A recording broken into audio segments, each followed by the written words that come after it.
Today's Sunshine Note is titled, So Help Me God. You gave me life and showed me kindness, and in your providence watched over my spirit. Job chapter 10, verse 12. When I was in elementary school, George Washington was my hero. After I learned to read, my grandmother gave me a series of books full of interesting stories about the American president. George Washington captivated me the most. He was brave in some of the most frightful situations. Once, while fighting as a young soldier, Washington had 2 horses shot out from beneath him and 4 bullet holes in his coat. Yet he survived unhurt. He wrote a letter to his brother giving credit to God for his protection. Washington believed that God was all-powerful and cared about his safety. Later in life, Washington was a general in the Revolutionary War and found his army almost completely surrounded and heavily outnumbered at the Battle of Long Island.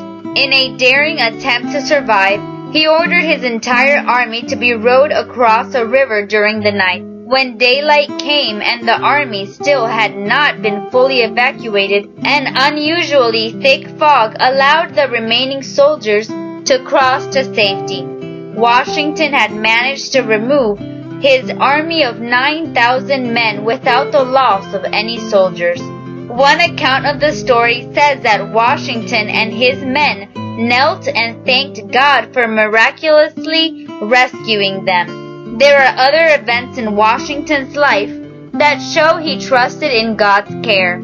After many years of military service, he was elected the first president of the United States. At the ceremony when he was sworn in, he is said to have added the phrase, "So help me God," at the end of the oath to become president. Since then, many U.S. presidents have repeated the same words when they take the solemn oath. God is just as interested in your life as he was in George Washington's. Are you facing difficult battles? God promises to watch over you and give you strength. Are you uncertain about the future? God promises guidance for every situation. We can have the same bravery President Washington had. In every situation you face today, pray like Washington. So help me God. You gave me life and showed me kindness, and in your providence watched over my spirit. Job chapter 10, verse 12. May God bless you today.